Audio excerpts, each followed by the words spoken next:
Estamos de volta com o segundo bloco do debate virtual, hoje falando sobre o descarte de máscaras, né, de maneira incorreta. Eu estou conversando com o biólogo Ricardo Gomes, do Instituto Mar Urbano, e também com Bianca Quintais, coordenadora do Centro de Pesquisas Aplicadas da Conlurb. O Ricardo falava agora há pouco, né, que as máscaras no fundo do mar, elas podem ser confundidas, né, pelas tartarugas marinhas como água viva, não é isso, Ricardo? Conta pra gente qual o real perigo mesmo desse descarte incorreto no oceano. Então, é, a gente está falando de um novo lixo, né, que surgiu no planeta. Eu falo em proporções bíblicas, né? Assim, estou falando de um descarte no meio ambiente, segundo organizações internacionais aí, de quase 130 bilhões de máscaras descartadas mensalmente no meio ambiente, né? A gente não tem esse cálculo ainda aqui no Brasil, mas a gente está falando de uma coisa que surgiu agora no meio ambiente, quase numa velocidade de reprodução de um vírus, né? E os organismos marinhos não estão preparados, né, para isso. Uma tartaruga pode ver uma máscara e achar que é uma água-viva e comer e ficar com aquilo embolado no estômago.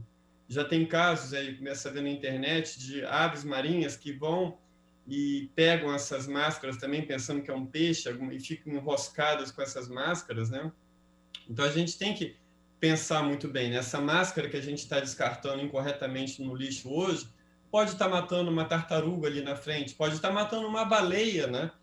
Então a gente tem que pensar, né? A nossa relação com o oceano, ela começa dentro da nossa casa, na hora que a gente aperta a descarga, na hora que a gente joga o nosso resíduo, né? Mesmo que a gente hoje, que em algumas cidades a coleta seletiva ela pode estar interrompida por razão da pandemia, mas a gente pode estar fazendo a nossa coleta seletiva dentro de casa, a gente pode estar separando o nosso lixo, a gente pode estar optando em comprar produtos, né, que não usem tanto plástico na embalagem, comprar a granel. Tem muita coisa que a gente pode fazer hoje que pode ter reflexo, né, na biodiversidade marinha. Além dos mares, infelizmente, as máscaras, né, o descarte incorreto nas cidades também tem sido um problema. Recentemente, a Conlurb fez uma pesquisa que detectou que esse descarte do lixo, no lixo comum tem sido feito de forma incorreta, né, Bianca? Explica para a gente um pouco dessa pesquisa, o que vocês analisaram. Bom, logo assim que houve o decretamento do distanciamento social, nós fizemos uma análise do lixo coletado em vários bairros do Rio de Janeiro e nós verificamos diversos componentes, né? Com isso a gente verificou a mudança do padrão de consumo das pessoas, né? Pela primeira vez, né, o Ricardo deve saber muito bem disso, né? O plástico, as tecnologias de fabricação, embalagens plásticas, elas vêm aumentando ao longo dos anos e desde 2001, né, o plástico ele sempre está em maior quantidade no lixo do que o papel, do que outros componentes. Mas com o confinamento social, o que a gente percebeu é que houve uma inversão. Então, o papel ficou maior do que o plástico pela primeira vez.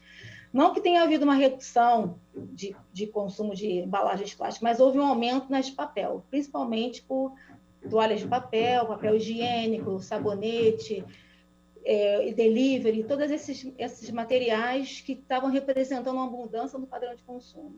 E nós verificamos também máscaras, presença de máscaras. No início, as máscaras que vieram foram as máscaras que vendiam, máscaras cirúrgicas que vendiam nas farmácias, não é? E como o Ricardo falou, ela tem um percentual de plástico nelas também. E eram descartadas aleatoriamente no lixo doméstico, né? Então, não havia nenhum cuidado por parte das pessoas em descartar as máscaras dentro de um saquinho, colocar junto ao lixo do banheiro, que é o certo. Não havia essa preocupação no início. Então, nós achávamos muito, principalmente em bairros de maior poder aquisitivo, como Copacabana, Barra da Tijuca, Leblon. Então, máscaras descartadas junto com o lixo comum e caixas também e as luvas. Ou seja, expondo o gari também a um risco com o contato com o material contaminado, possivelmente contaminado. Então, nós verificamos isso logo no início, né? Agora, com a flexibilização, que houve até um aumento de lixo, mas a permissão para utilizar as máscaras de pano, Então, a gente percebeu que realmente as pessoas pararam de descartar a máscara cirúrgica. As máscaras de pano também são descartadas no lixo comum após elas estarem um pouquinho degradadas, né? O que também é uma preocupação, que nós verificamos que as pessoas começaram a descartar material têxtil sem controle nenhum durante esse distanciamento social. As pessoas, antigamente a gente observava mais na Zona Oeste, ou seja, o pano ele vinha desde a Zona Sul e ia caminhando até chegar na Zona Oeste, ou seja, as patroas doavam as suas roupas para os empregados. E durante esse período de pandemia, não. Então, as pessoas começaram a descartar tecido também em boas condições em todos os bairros do Rio de Janeiro. Então, toda essa modificação trouxe uma mudança também de padrão das pessoas. E aí, em relação à máscara, essa preocupação ainda existe, embora as pessoas tenham parado de usar menos as máscaras faciais cirúrgicas, estão usando mais as máscaras de tecido, ainda há também uma preocupação em relação à contaminação do meio ambiente e a exposição dos garis. Bianca, você falou aí do aumento do número de máscaras, né? Tanto de tecido agora, que também aumentou, mas nesse período também houve uma redução do lixo. Na pesquisa de vocês notaram isso? E agora com a flexibilização, vocês já notaram que isso voltou a aumentar, normalizou? Como é que vocês avaliam? Uhum. Nas primeiras semanas do confinamento, do distanciamento social, de março até maio, houve uma redução que essa redução aparecia a cada semana. Agora, na primeira fase de flexibilização, já começa a haver um aumento. E quando houve a segunda fase, né, a fase 2, que já começa ali em julho, ou seja, que a gente já tinha os shoppings sendo abertos, houve um aumento muito maior até do que pré-pandemia. Ou seja, as pessoas estão realmente consumindo e descartando os seus lixos normalmente, e a gente tem esse valor já regular, ou seja, estamos já descartando um volume de resíduo igualzinho à pré-pandemia. E em relação ao cuidado com o trabalho dos garis, Bianca, porque a gente sabe que tem esse risco todo, né, com o descarte incorreto das máscaras, com a contaminação, foi feito algum trabalho preventivo por parte da Conlurb? Foi feito sim, com todo mundo, né? Então, a primeira coisa que a Conlurb fez foi afastar as pessoas maiores de 60 anos e depois as pessoas que tinham uma comorbidade. Então, as pessoas que tinham hipertensão, diabetes, todas foram afastadas. Então, a gente ficou trabalhando com um percentual bem inferior, né, ao que a gente precisava para trabalhar nessa pandemia. Mas conseguimos. Mas todo mundo que trabalhou, os garis recebem um EPI, né, um equipamento de proteção individual próprio deles, uma máscara, que é aquela máscara chamada N95, aquela proteção de vírus e de micro-organismos em geral. E as demais pessoas receberam máscaras de tecido. E todas as pessoas foram orientadas pelos seus líderes quanto à higienização dessas máscaras de tecido corretamente. Que é o quê? Que eu acho que é importante até falar, sabe, Flávia? Que é você chegar em casa com a sua máscara, lavar primeiramente com água e sabão, depois colocar em contato com uma solução de água sanitária, essa de mercado. Você põe 2 colheres de sopa para 1 litro de água, coloca meia horinha, depois você enxágua de novo com água e sabão, secar, passar com ferro e guardar no saquinho até o próximo uso. Essa é a recomendação que a gente fez para todos os garis que serve para a população carioca como um todo, para proteção. Nós fizemos uma análise há pouco tempo das máscaras e a gente percebeu que as máscaras de pessoas que trabalhavam de maneira aleatória, ou no escritório, ou na rua, elas tinham a presença, ao final do dia, de bactérias de origem fecal, né? A gente chama de coliformes. Então, essas máscaras contêm. Quer dizer que o vírus está ali? Eu não sei, mas quer dizer que as pessoas elas manuseiam aquela máscara ao longo do dia, que ela realmente fica contaminada e que ela tem que ter cuidado, com a utilização dela. Isso. O Ricardo, você já registra aí o Fundo do Mar há mais de 20 anos, né? Em todos esses anos de profundidade aí da biodiversidade marinha, conta pra gente da sua experiência, quais materiais você mais encontra no fundo do mar, quais os riscos, né? E o tempo de decomposição deles. Será que as máscaras vêm para agravar mais ainda esse problema?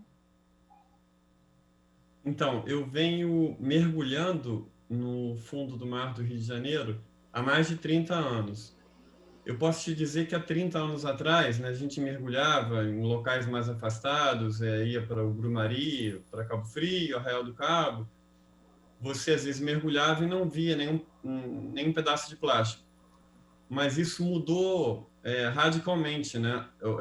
Hoje em dia, se você perguntar para qualquer mergulhador o que ele viu após fazer o mergulho, ele vai dizer: eu vi um peixinho, vi um cavalo marinho, vi um pedaço de plástico, vi um lixo.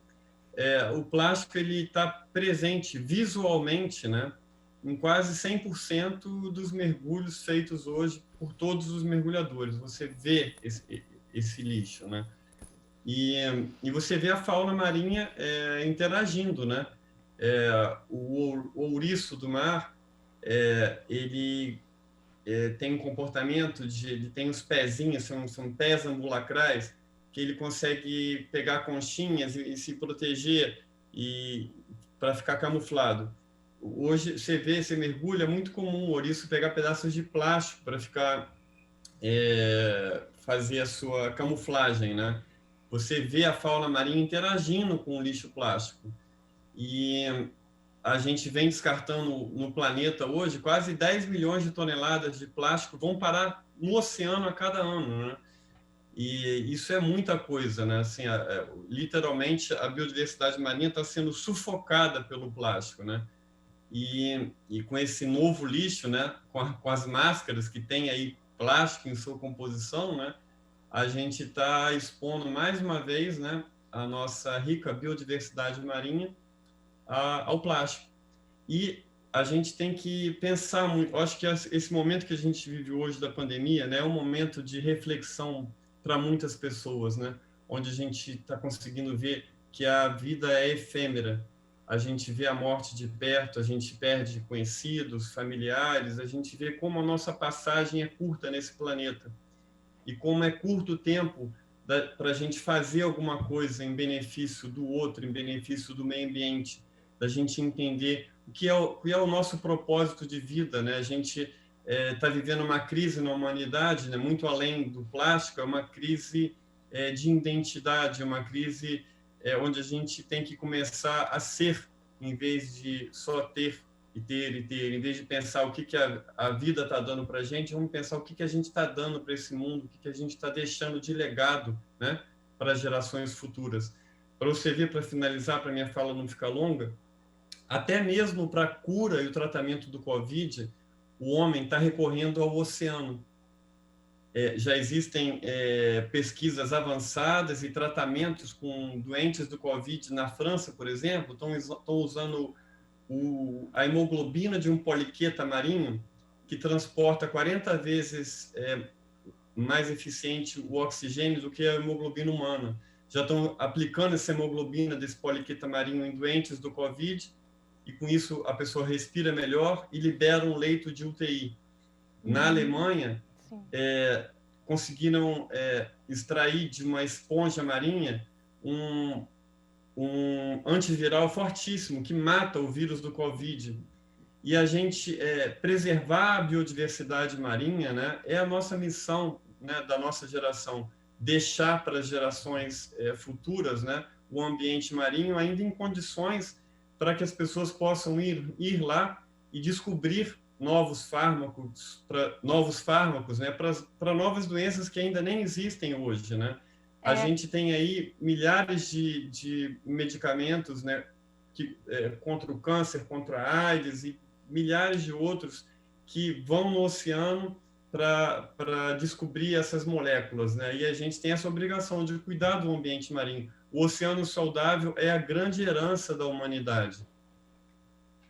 Só para a gente encerrar, que o nosso tempo é curto, infelizmente, Bianca, fala para quem está nos assistindo como deve ser feito o descarte de maneira correta dessas máscaras, desses materiais.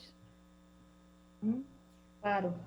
Bom, dependente se a pessoa tem Covid, se é suspeita, independente disso, a máscara deve ser descartada dentro de um saquinho plástico, se puder um outro saquinho, ou seja, 2, apertando para não ficar aquele ar, né, dentro dela, e sendo descolocada junto com o lixo do banheiro. Porque esse lixo do banheiro é um lixo que o gari não mexe, ele percebe que é de banheiro, ele não mexe. Então, todo lenço, Os lenços são descartados normalmente, não, tem que ser colocado junto com o lixo do banheiro. Ele também tem contaminantes, assim como a matéria fecal, que é o lixinho do banheiro. Então, é assim que tem que se descartar. Colocar dentro de um saquinho, retirar, né, da orelha, tomar todo cuidado, colocar dentro de um saquinho, apertar para sair o ar devagarinho, colocar no lixo do banheiro e lavar as mãos após.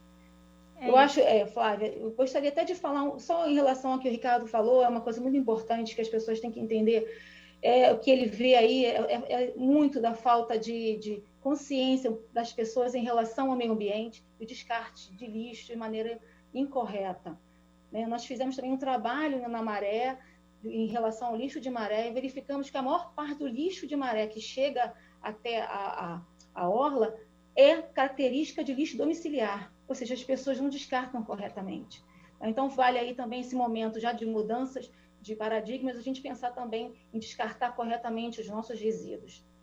Com certeza, é preciso trabalhar um pouco essa consciência ambiental, né? Bianca, Ricardo, muito obrigada pela participação de vocês. Obrigada a você, Flávia. Eu que agradeço. Foi um prazer.